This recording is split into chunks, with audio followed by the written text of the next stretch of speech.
Hi everybody, and welcome back to FANG Friday. This is Ross Healy, the Chairman of Strategic Analysis Corporation and a Senior Portfolio Manager at McNichol & Associates Asset Management. First of all, today I'd like to welcome a number of new viewers courtesy of BNN Bloomberg Market Call Show on Monday. For those of you who are just tuning in, you will now be able to personally see what I'm referring to on those shows when I'm on BNN, when I talk about the technical support as I measure it, in brackets, or at least in quotes, as well as discussions of the fair market value of the stocks that come up on the show. You will notice in particular that there's a lot of lines on my charts, which I refer to as technical breakpoints. These are universal values and will not only be found to be operational for all stocks in all markets and using all accounting systems, but they also apply to the overall stock market themselves. That is to say, entire stock markets act like single stocks. Now, this is very, very useful at market turning points to generate both buy and sell signals for the overall markets themselves. For instance, we just had a clear market low on March the 14th for both the NASDAQ 100 and the Standard & Poor's 500. And now we are waiting to see how strong those lows will be. I say this because the fair market value for the NASDAQ 100 in particular lies almost 38% down from its current level. So the NASDAQ is no bargain, even after its recent sell-off. Now, there were two reasons that we started the FANG Friday series 3 years ago. The first was to show investors how our service, structural valuation analysis, works in ongoing daily practice. Although in this case, of course, we review things weekly.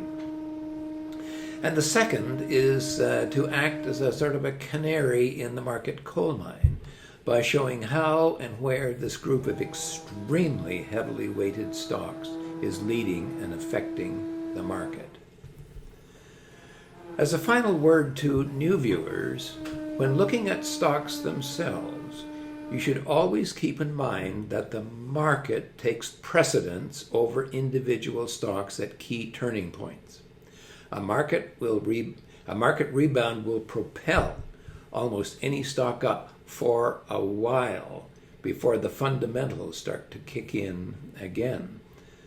So the fact that all of the FANGs had, and I emphasize had, a nice rebound since March the 14th does not necessarily mean that all of the FANGs are now in bull trends, as we're going to see in a moment. Anyway, before we take a close look at the FANGs, as always, I do like to say thanks to everyone who likes this video and all our subscribers. Okay, let's start off with Amazon, and what you see before you is a 10-year chart of Amazon, and there's you'll see a bunch of breakpoints there, and I will simply tell you that these are power law multiples of the Napierian constant E. Okay, that's probably more than you really wanted to know, but that's what they are. Now, when we look back on this chart, we see something very interesting about Amazon, and that's to say that when I look at the lows for the stock during those past 10 years, they always stopped at the HB2 price, which is 12 times book value, until recently. Okay, and here we are, the stock coming down to the HB2, and then it breaks through, and we immediately get a setback of one breakpoint. And there it formed a nice kind of a platform here. Went a little bit below just here on March the 14th. It went a little bit below, but we when we're getting very, very close to market lows, we kind of ignore those little dips. And it was a good thing because there was a tremendous rally in the stock. In fact, the Amazon shot up 28%. However, it's now rolling over, and that's a little bit on the ominous side. The second stock I want to talk about is Apple, and here again is a long-term chart of the stock, and I want to show you a couple of interesting features. First of all, in the early part of the chart, up until about 2018, 2019, you'll see that the stock was always bounded by its fair market value. Okay, it always stopped the stock, and that, by the way, is a very, very common occurrence in big stocks. However, there was a sea change that took place in 2018, 2019, and you can see in that case that the price to book, because that's what these lines are, they're multiples of the price to book, began to fall as the company started to buy back shares. And as the company bought back shares more and more and more, what happened, of course, is you got fewer shares, so your earnings, okay, are spread over fewer shares, so they go up. And by the way, what also happens, of course, is that your return on equity also goes up. And what happens there is that the price to book follows the change in the return on equity. And that's exactly what happened. Now, at the very end of this chart, you'll see there's that, see that little hook up there? What's all that? Well, here's the big question. We don't know yet. Okay? Each of these little triangles here at the bottom, which you can see here, highlighted at the top, they represent when the balance sheet was issued, and we're almost due for another balance sheet momentarily. Now, the company, of course, does not issue weekly balance sheets, so we don't know what's been happening with the balance sheet, so we have to simply assume that the earnings will flow through and into the balance sheet and they will grow. But that may not necessarily be the case, and indeed the company has indicated that they are buying back shares. So in that case then, we may well see that this price to book trend here, okay, is going to carry on, and that the real price to book, I hope you can see those very, very faint dotted lines, that the real price to book may be down here. In that case, then, all that's happened is that Apple has broken out over its putative HB6 and actually checked right back to it just before the bottom of the market. It's had a rally, and that may be it for the downside of the company, for the stock. So I would very definitely leave Apple as a buy. Now take a long look at Microsoft, and just like Apple in the early years, look at that, the fair market value, that's the dotted line, sort of constrained the movement, the price movement of the stock. But as the last decade wore on, okay, what we can see here is that although the fair market value was going up at this kind of a rate, the price trajectory went up at this kind of a rate. So we've been having a widening gap there between the two. And the question is, are they going to come together? Well, let's see what the market says. 3 years ago when we came in, the Microsoft was right up against its HB1, that's 9.5 times book value, and it wouldn't break out, and then finally it did, ripped up one break point, and then setback. Of course, this was the COVID setback here, and there was the COVID low in the market. It reversed there, went up to the second break point, the HB2. now, which is 12 times book value. Now, the trading was very sloppy. This is what I call trading, sloppy trading here. It sort of goes up above and falls back and up above. And it wasn't until February of January, February of 2021 that the stock broke up, and this time checked back and held, and we put a buy in the stock right away. Well, it's moved up another breakpoint, but that's been it. We put a sell on the stock, and it's checked back to its HB2. And the question is, now what? Well, it's right there. So we're going to find out now what. In other words, has that opening, is that going to continue, or is this now going to start to close? And if so, I have to tell you that the stock would have to fall some 44% before it gets to its fair market value again. So this is very, very much worthwhile watching, and watching carefully right here at its HB2. NVDA, long term, first of all, this is a semiconductor, and look how volatile the stock has been over the years. Now, at its peak back here in October, the stock reached up to its HB6, which was its peak that it reached also in the year 2000. From there, it has fallen 2 breakpoints. Looked like it was trying to break again. Here's the rally in the from the March 14th, but it's looked as if it may be failing.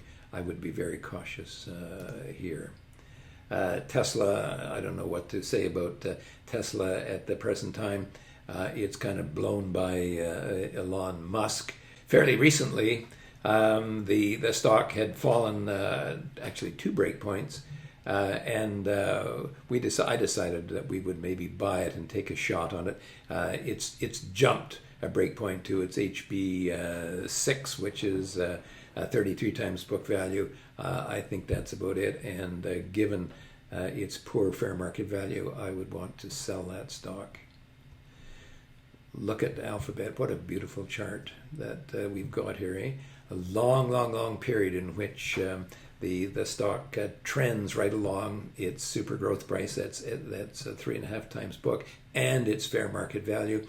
In the recent COVID period here, okay, when there was the big lockdown, there was a surge in the earnings, but I don't know if those earnings are going to stick, or if they're essentially going to fall back down again to the trend that they were on. I had a sell on the stock when it failed to hold its bubble price, and I'm still very much in that camp. Netflix has had 2 spectacular setbacks, and it may well be having a third one. So I would be very, very cautious about that stock. I've had a sell on the stock for some while. When it failed to hold its HB3, look at that, eh? There's the earnings a quarter ago. It'd be interesting to see, because another quarter is due very shortly. If we have another gap like that, look out. The stock tried to fill the gap but failed, and as far as I'm concerned, the stock remains a sell. It's still 42% overvalued. I would be very, very cautious about this stock. The final stock is Meta, and this is a very interesting company, because from a trading point of view, a few years ago, back in 2018, it hit its bubble price for the first time. Had a big setback. Of course, that was one of their scandals that they had. Second time it got there in 2020, another setback, although this time the earnings kept on growing, no scandal, so there was only a 1 breakpoint setback. Third time, again, it got to the bubble price, another big setback, but this time we've got a scandal, and on top of that, we had that big gap there, which the market didn't even bother to try to fill. Now, where the stock the breakpoints are for the stock right now, I don't know, but I know that they've been buying back shares so that the current mid-super growth price is not correct. It's probably something like here, if you can see where where the little cross, the dotted cross is, probably something like that there. But anyway, we will see. So hang on, because it's not going to be very long from here. Now, I've given you a lot to think about, and a new perspective that our new viewers probably did not expect. I would say to you, hang in for 6 months. It only gets more interesting, as I suspect that you can already glimpse. I also recommend that you review the lows for the Standard & Poor's and the NASDAQ 100 on March the 14th and note where they are, because that's the line in the concrete. I do wonder, however, whether the NASDAQ might go on its own way lower, as its values are so poor. When I was reviewing the FANGs plus Tesla yesterday, I could see the way that Alphabet wanting to go low, Microsoft maybe breaking, NVDA trying to break, Tesla peaking and falling, Netflix failing, are all behaving not good. And my canary in the coal mine metaphor sprang to mind. And all that without a clear notion of how Apple and Meta, will react to their new balance sheets. Nothing to panic about yet, but nothing to ignore either.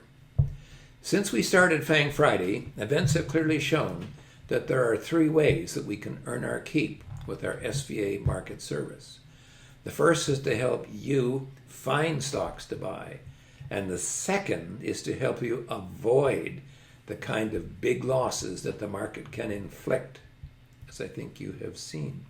And the third is to get you into or out of the stock market itself.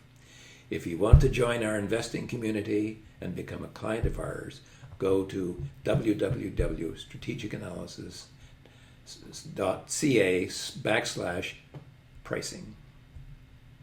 For now, this has been Ross Healy, the chairman of Strategic Analysis Corporation and a senior portfolio manager at McNichol & Associates Asset Management, reminding you that nothing, including investing, is difficult if you have the right tools. I'll see you all next Friday.